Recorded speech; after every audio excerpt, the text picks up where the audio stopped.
Hello dears, good morning. അപ്പോൾ ഇന്ന് നേരത്തെ എണീറ്റൊരു ദിവസമാണ്. കഴിഞ്ഞ കുറേ നാളുകളായിട്ട് നേരത്തെ എഴുന്നേൽക്കാറില്ല കേട്ടോ. കാരണം നിങ്ങൾക്ക് ഊഹിക്കാൻ പറ്റും, അമ്മ നാട്ടിലുള്ളത് കൊണ്ട് തന്നെ അമ്മേനെ എല്ലാ റെസ്പോൺസിബിലിറ്റീസ് ഏൽപ്പിച്ച് ഞാൻ വീണ്ടും ഒരു കുട്ടിയായി മാറിയതാണ് സത്യം. അപ്പോൾ അങ്ങനെ ആയ പോരെന്ന് വിചാരിച്ചിട്ടാണ് ഞാൻ നേരത്തെ എണീക്കാൻ തീരുമാനിച്ചത്. അപ്പോൾ ഇന്ന് 6 മണിക്ക് അലാറം വെച്ചു, 6 മണിക്ക് തന്നെ എഴുന്നേറ്റു. ഇന്നലെ 6:45 കേട്ടോ എഴുന്നേറ്റ്. അപ്പോൾ എന്തായാലും ഇമ്പ്രൂവ്മെൻ്റ് ഉണ്ട്.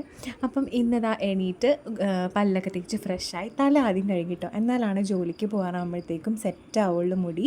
പിന്നെ ഞാനും അമ്മയും കൂടെ ഒരു സ്റ്റെൻസിൽ വെച്ചിട്ട് നൈസായിട്ടൊരു കോല അങ്ങോട്ട് ഇട്ടിട്ടുണ്ട്.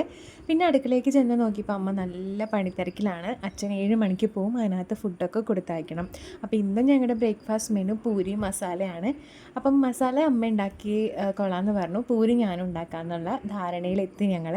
പിന്നെ എൻ്റെ എനർജി ഡ്രിങ്ക് ഒരു ഗ്ലാസ് ചായ കുടിച്ചിട്ടുണ്ടായിരുന്നില്ല ഞാൻ.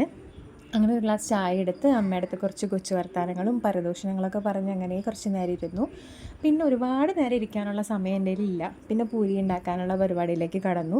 സാധാരണ ഞാൻ 7:45 വീട്ടിൽ നിന്ന് ഇറങ്ങുക. ഒരു 20 മിനിറ്റ് നടക്കാനുണ്ട് ബസ് സ്റ്റോപ്പിലേക്ക്. പിന്നെ 8:05 ബസ്. 8:05 ബസ്സിന് പോയാൽ 8:45 ഞാൻ ഓഫീസിലെത്തും. 9 മണിക്കാണ് ശരിക്കും പഞ്ചിങ് ചെയ്യേണ്ടത്. ഞാൻ ഇത്തിരി നേരത്തെ എത്തും കേട്ടോ. അങ്ങനെ പൂരിയൊക്കെ ഉണ്ടാക്കി കഴിഞ്ഞ് ഓടിപ്പോയി മേലും കൂടെ കുളിച്ച് വന്ന് വിളക്ക് വയ്ക്കാൻ കേട്ടോ. ഈ വിളക്ക് വെച്ച് പ്രാർത്ഥിച്ചിട്ട് പോകുമ്പോഴാണ് സത്യം പറഞ്ഞാൽ മനസ്സിനൊരു സന്തോഷം. പിന്നെ നല്ല റെഡിയായി സുന്ദരി കുട്ടിയായിട്ട് ഓഫീസിലേക്ക് പോയി.